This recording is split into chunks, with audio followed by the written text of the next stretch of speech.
Assalamualaikum warahmatullahi wabarakatuh. Perkenalkan, nama saya Bunyamin SPD, Guru Bahasa Indonesia di MTSSA Nurul Huda, Kecamatan Pasir Kuda, Kabupaten Cianjur, Provinsi Jawa Barat. Saya mahasiswa PPG Kemenag Angkatan 2 tahun 2022 akan menampilkan video pembelajaran dalam rangka memenuhi tugas uji kinerja UKIN dengan judul menelaah unsur pembangun puisi. Selamat menyaksikan. Assalamualaikum warahmatullahi wabarakatuh. Waalaikumsalam warahmatullahi wabarakatuh. Apa kabar hari ini? Alhamdulillah luar biasa, tetap semangat, Allahu Akbar. Semangat pagi. Pagi berkah. Sebelum dilanjutkan ke materi kita hari ini, akan cek kehadiran dulu. Aina Nur Aini tidak hadir. Apa? Oke. Aina Aisyah sudah izin. Alia Sipak bilang hadir. Alisa Sinta, silakan ketua kelas untuk pimpin berdoa supaya belajar kita diberikan ilmu yang bermanfaat, yang memberikan keberkahan. Silakan ketua kelas pimpin berdoa. Sebelum belajar, maka kita baca doa dalam hati, baca doa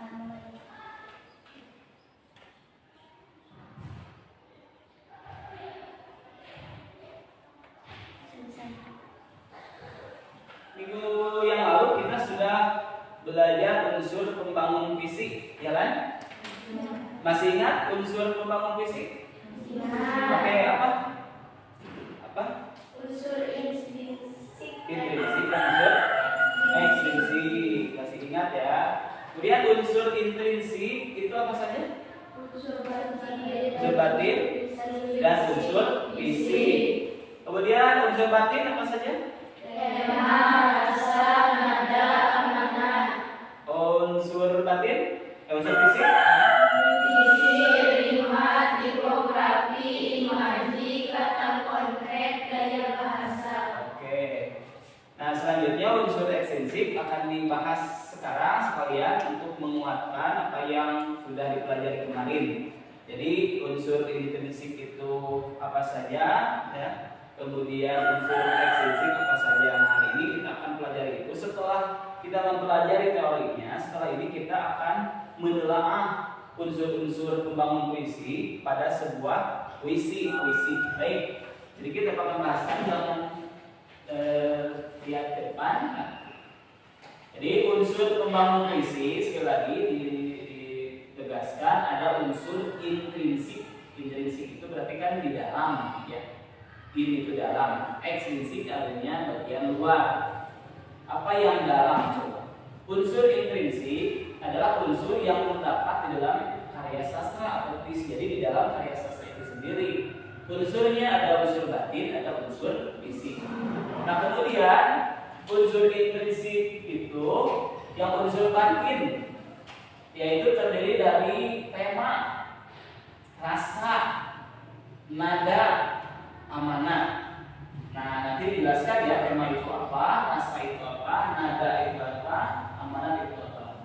Secara umum unsur batin itu ada 4 ya. Sekali lagi apa? 4 itu unsur batin. Tema, rasa, nada, amanah. Kemudian secara umum unsur fisik apa saja? Diksi, rima, tipografi, imaji, kata konkret, gaya bahasa. Baik, sedikit perbedaan antara batin dan fisik. Kalau batin itu sesuatu yang terkandung dari rangkaian bahasa puisi itu. Nah, kalau puisi misalnya diksi itu berarti makna kata atau makna kalimat atau itu ya ada. Kemudian rima itu kan jelas terlihat dari tulisannya. Ya, diksi itu kan bacaannya gitu ya. Kemudian tipografi juga itu nanti akan terlihat dari tulisan puisinya. Imaji juga sama ya, citraan seperti itu. Kata konkret juga dilihat dari katanya. Kemudian gaya bahasa juga akan terlihat dari susunan puisi itu. Oke, kita langsung kita bahas satu-satu ya. Unsur batin dulu, yaitu tema, rasa, nada, dan amanat. Saya lihat yang pertama tema ya. Tema itu adalah gagasan pokok. Gagasan pokok yang diungkapkan dalam sebuah puisi. Sebelum kita menyusun puisi, kalau nanti kita menyusun puisi atau seorang penyair menyusun puisi, biasanya ditentukan dulu temanya apa. Misalnya temanya lingkungan alam atau pemandangan alam, maka puisi tersebut biasanya berhubungan dengan alam. Misalnya pantai, maka puisinya karena temanya pantai, isinya nggak pegunungan. Kalau misalnya menggambarkan temanya tentang alam pegunungan, berarti pegunungan. Kalau misalnya puisinya berisi tentang rasa cinta, temanya berarti puisinya puisi cinta munculnya. Ya, puisi cinta itu nggak jauh-jauh lah sama benci, karena cinta dan benci itu kan sama berkaitan ya, gitu ya. Jadi kalau ada benci berarti ada cinta. Nah itu masuknya ke tema itu. Kemudian yang kedua, rasa. Rasa itu apa? Rasa itu ungkapan atau ekspresi penyair kepada sesuatu yang dituangkan ke dalam puisi. Jadi pengungkapan tema dan rasa erat kaitannya dengan latar belakang sosial dan psikologi penyair. Jadi si penyair dalam keadaan apa dia membuat puisi, itu rasa. Ya. Jadi misalnya rasanya dengan latar belakang pendidikan, dia mengungkapkan rasanya dia, gitu ya, rasanya si penyair yang hubungannya dengan tema pendidikan, seperti itu. Kemudian dalam agama misalnya, itu juga biasanya hubungannya dengan rasa cintanya kepada Allah, rasa cintanya kepada Rasul, itu berarti rasa di situ ya. Kemudian ada jenis kelamin. Nah ini juga mempengaruhi ya, seorang perempuan, penyair laki-laki pasti beda rasanya. Nanti akan kelihatan bahwa penyair ini adalah laki-laki atau perempuan hanya dari rasanya saja. Kelas sosial, kemudian kedudukan dalam masyarakat, usianya. Usia ini bisa mempengaruhi rasa dari sebuah puisi. Kalian sebagai seorang pelajar usia remaja tentu beda puisinya dengan seusia bapak misalnya sendiri, puisinya akan beda rasanya. Masa usia 30 tahun puisinya masih gaya-gaya ABG labil, kan nggak nyambung gitu, kan rasanya pasti beda. Kalau bapak masih pasti kalau puisi ya kaitannya dengan keluarga, misalnya anak, pasti seperti itu rasanya.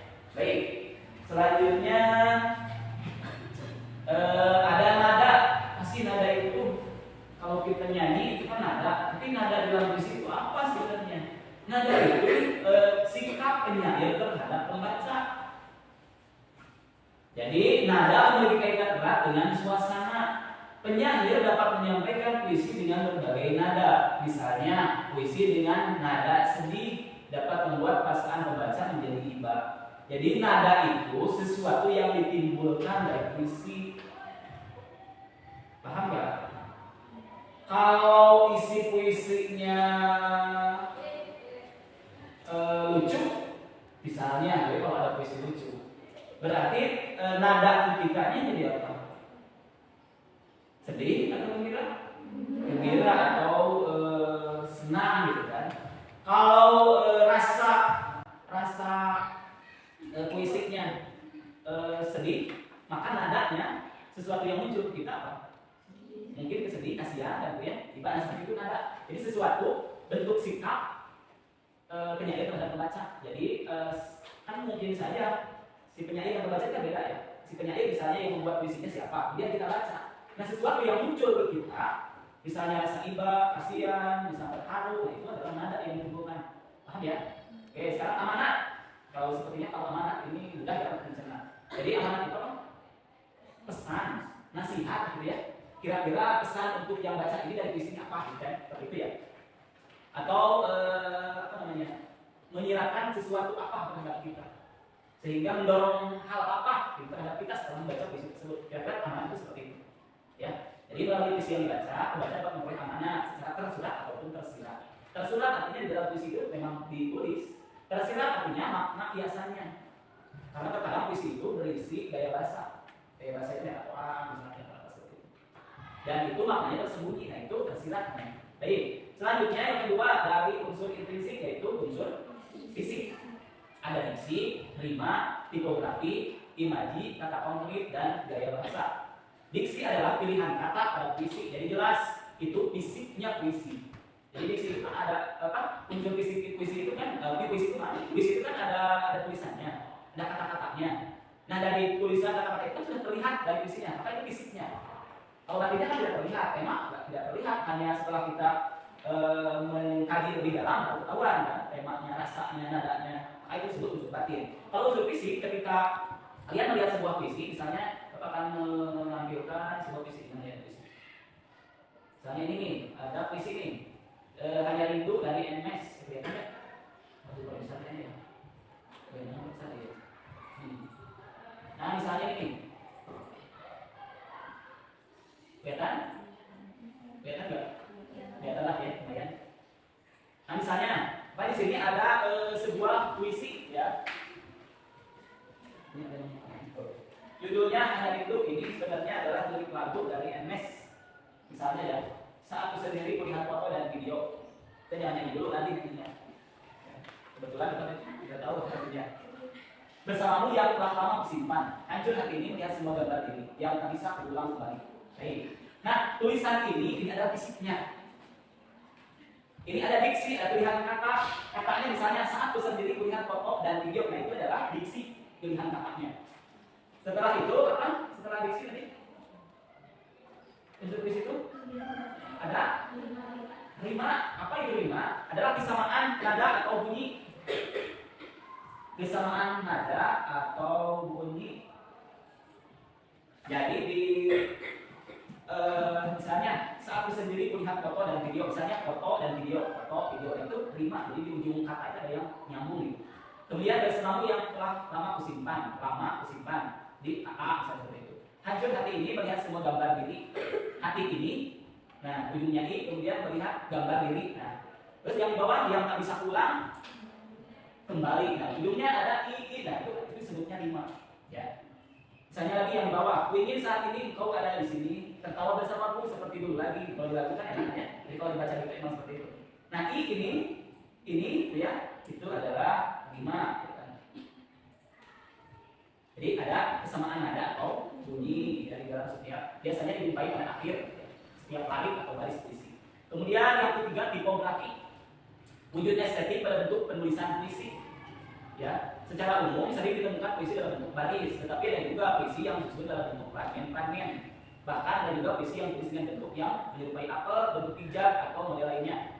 Nah, ini tipografi disebutnya. Misalnya begini, kita yang tadi kita buat, nah si bentuk ini.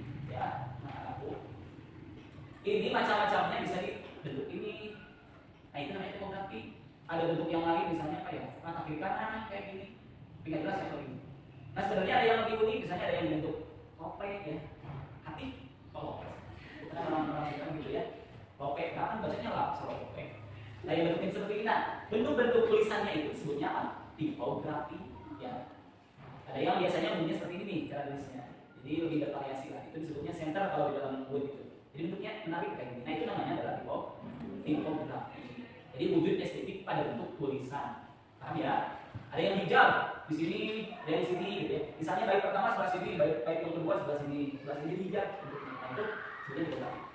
Kemudian ada imaji itu ciptaan. Imaji adalah kata atau rangkaian kata yang dapat memperjelas apa maksud dan tujuan penyair. Pengimajian dilakukan agar puisi mampu membuka imajinasi pembaca melalui penginderaan. Kita lihat nanti ada contohnya. Kemudian kata konkret ya. Kata konkret maksudnya adalah keinginan penyair untuk menggambarkan sesuatu secara lebih konkret atau berwujud. Oleh karena itu, dipilih kata-kata yang membuat segala hal terkesan, dapat disentuh dan dibayangkan. Kita coba ya, lirik yang tadi. Jadi ada imaji atau citraan. Misalnya, tertawa bersamaku seperti dulu lagi. Kemudian, misalnya, agar aku bisa tanpa dirimu. Oh, bukan lagu ya, ada oh-nya. Kalau kita baca ya emang gak enak. Nah itu jadi seolah memang berwujud, bisa dilabang, bisa disimpan. Bersamamu itu kan seolah kita berwujud, seolah bisa disentuh dan dibayangkan. Itu berarti kata konkret. Ya. Konkret itu artinya berwujud. Lawannya sekarang materinya sudah selesai ya. Karena kita ke unsur ekstensi. Nah sekarang kita akan ada tugas, karena unsur selanjutnya yaitu adalah menentukan unsur-unsur yang tadi sudah dibahas. Misalnya tadi dari sini dulu ya, dari unsur intrinsik dulu, temanya apa, rasanya apa gitu ya. Nah sekarang kita akan coba membuat kelompok dulu ya. Membuat kelompok dulu. Caranya kalian berhitung 1 sampai 4 dari sini ke sana ya. Misalnya 1 2 3 4, 1 2 3 4. Hijab ya. Siap? Wah, kayaknya Mario nih. Harus tepuk apa itu? Tepuk semangat dulu. Bisa tahu ada yang tahu tepuk semangat? Tepuk semangat. Semangat.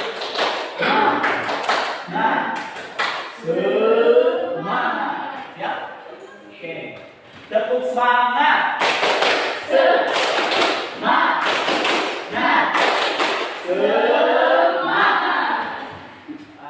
Semangat ya.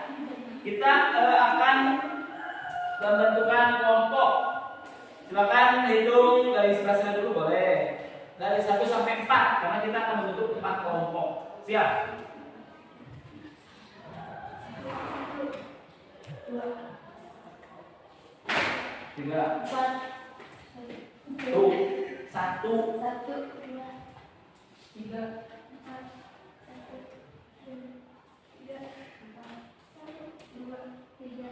Oke, silakan bergabung dengan yang 1 dengan 1, yang 2 dengan 2, 3 dengan 4. Silakan bentuk kelompok.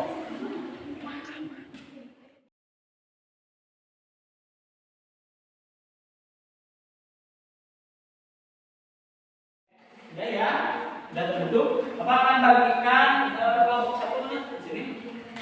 Kelompok 1. Kelompok 2 di mana? Hadir kan? Sini. Kelompok 2. Nah.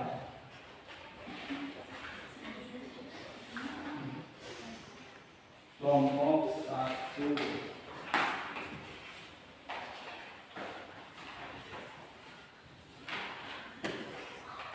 Kelompok 3 atau 4 ini? 3. Kelompok 4.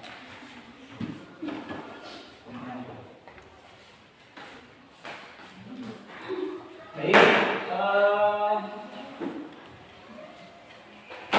Sekarang kita latihan dulu di situ. Silakan buka LKPD-nya. LKPD-nya dibuka. Langsung ke LKPD-nya. Itu kan ada kolom nama ya. Silakan diisi nama kelompoknya, kelompok berapa, kemudian namanya tulis aja. Oh, boleh nggak? Orang kok boleh. Nah, ditulis sama. Nah, nanti di situ di LKPD ada tugas. Tugasnya apa? Tugasnya nanti kalian lihat lihat lagu dulu. Kemudian kan lagu itu ada liriknya. Dari lirik itu kalian akan menentukan atau menelaah unsur-unsur kelompok fisik yang tadi sudah kita jelaskan ya. Nah, namun sebelum ke sana kita akan coba latihan dulu ya. Silakan sambil ngisi aja, apa-apa. Kita latihan dulu sebuah lagu ya.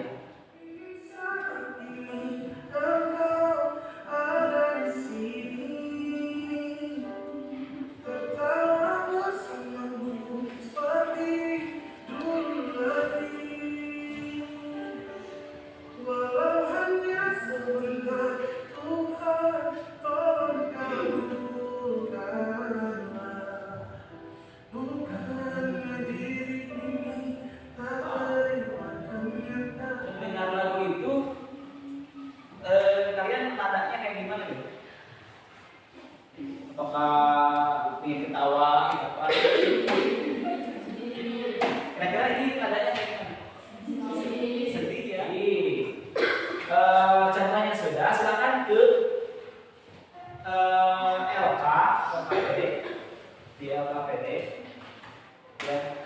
Di LKPD kalian lihat di situ sambil mendengar lagu yang kedua, karena tugasnya ini adalah lagu yang kedua. Oke, sudah dilihat ada liriknya. Nah ini sudah.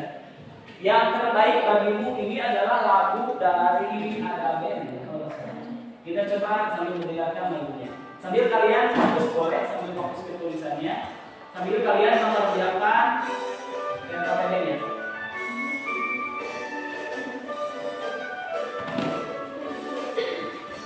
Waktunya 10 menit ya.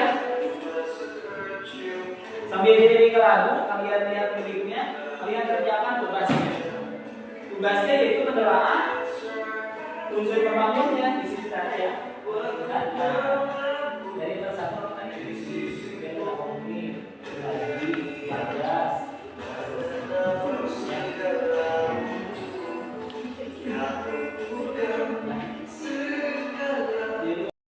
sampai dilihat dari itu. Udah itu enggak? Sudah? Enggak ya? Siap. Kelompok 3. Nah, sambil dilihat.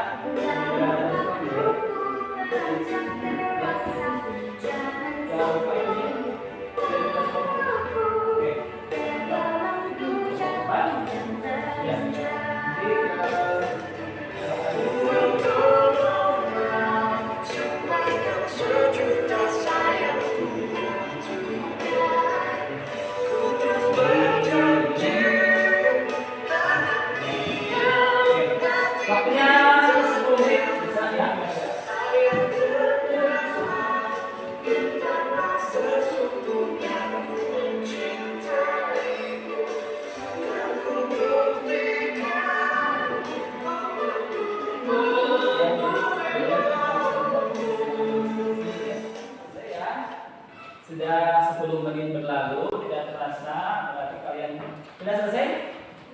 Sudah? Kelompok 4 sudah? Kelompok 3 sudah? Sudah. Kelompok 3 kedua? Sudah? Satu? Baik. Selanjutnya kalian presentasi ya ke depan. Ya, silakan kelompok 1.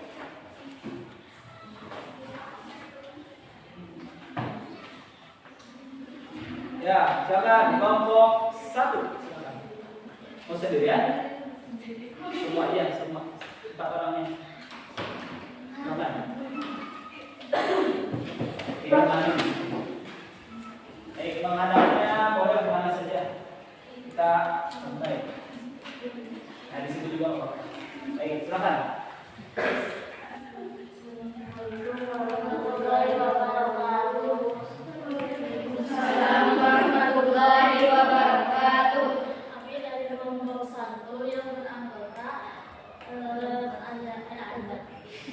Ada Rani, Alia, Putri, Hijah. Satu diksi peluk dan nada makna mendapat kasih sayang.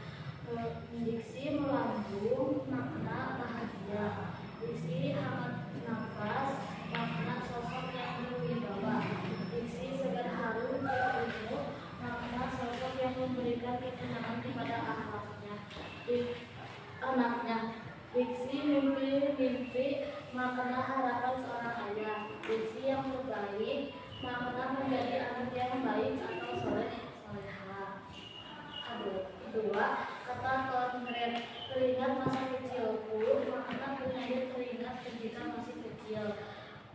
peluk dan kau manja, penyair yang mendapat kasih sayang sepenuhnya dari seorang ayah. Mengkeret kau tuturkan segala makna sosok ayah yang senantiasa memberikan motivasi dan nasihat. Patuhi perintahmu, seorang ayah yang ingin anak menjadi anak yang patuh atas semua nasihat orang tuanya. Jauhkan godaan yang mungkin kulakukan, menjaga dari kandung. Tiga, kerabaan kau peluk dan kau manja, penglihatan masa kecil, penglihatan indahnya, kerabaan hangat nafas, penciuman segar harum tubuhmu. Oke, udah? Assalamualaikum warahmatullahi wabarakatuh. Oke, sekarang kasih tanggapan dulu dari kelompok lain. Bagaimana kelompok satu? Kelompok dua gimana? Kelompok satu? Kira-kira apa yang perlu diperbaiki? Kalau baik, kalau apa kurang? Kalau sudah baik, berarti apa bagaimana? Gimana kelompok satu? Yang kita lakukan sudah baik tuh. Apa yang disampaikan oleh kelompok satu? Ya, ya. Nah.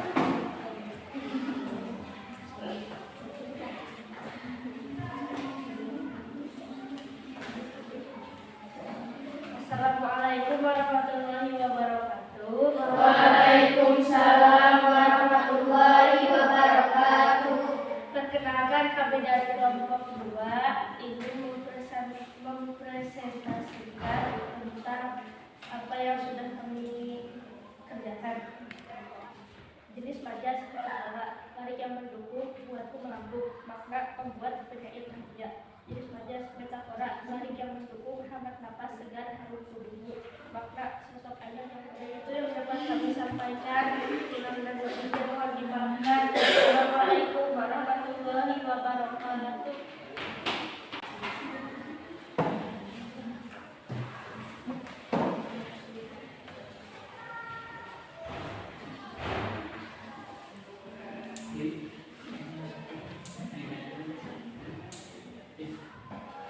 Assalamualaikum warahmatullahi wabarakatuh. Yang lain kapan disampaikan? Warahmatullahi wabarakatuh. Suasana ibu dan harum, dari zaman dulu, andaikan detik itu kan bergulir kembali, merindukan suasana kasih di waktu, membahagiakan aku, yang haus akan kasih dan sayangmu, untuk wujudkan segala sesuatu yang pernah terlewati. Nah, ada yang saya lakukan itu kan? Gimana? Bagus? Maka kelompok 4.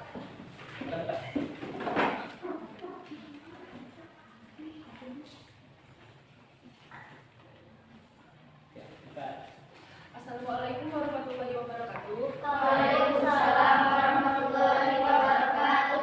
Perkenalkan, kami dari kelompok 4 akan memaparkan tentang pelajaran yang baru saja kita pelajari. Amanat. Anak harus patuh nasihat orang tua karena apa yang mereka arahkan pasti akan menyelamatkan kita dari semua hal yang buruk. Tarik yang mendukung. Kau ingin ku menjadi yang terbaik bagimu, patuhi perintahmu, jauhkan godaan yang mungkin kulakukan dalam waktuku beranjak dewasa. Jangan sampai membuatku terbelenggu, jatuh dan terinjak. Nilai moral yang mendukung, patuhi perintahmu. Mungkin hanya itu saja yang dapat kami sampaikan. Assalamualaikum warahmatullahi wabarakatuh.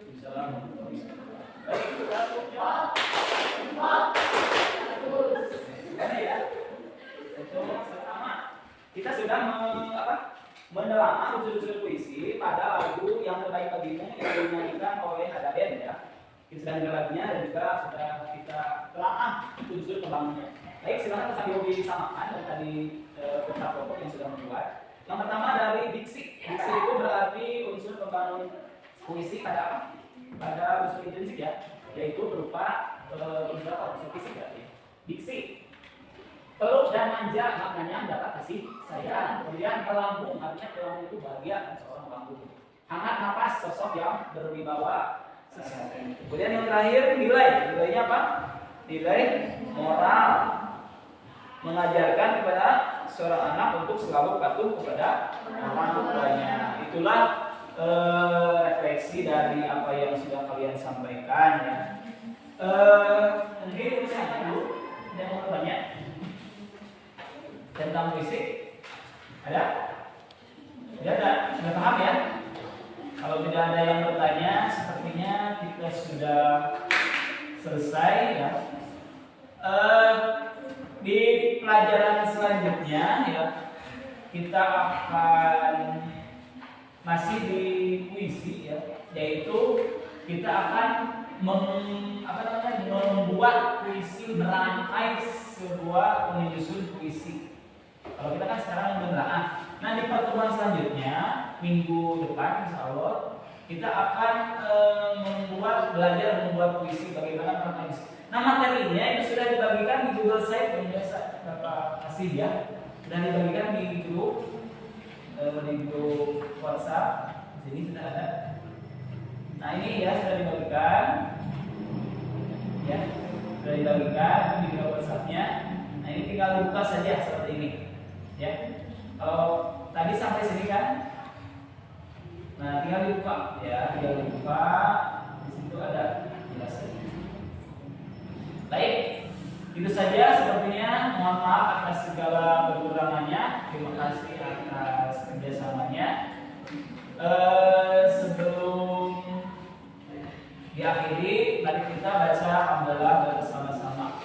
Alhamdulillahirabbil alamin. Subhanakallahumma rabbana wa bihamdika asyhadu an la ilaha illa anta astaghfiruka wa atubu ilaik.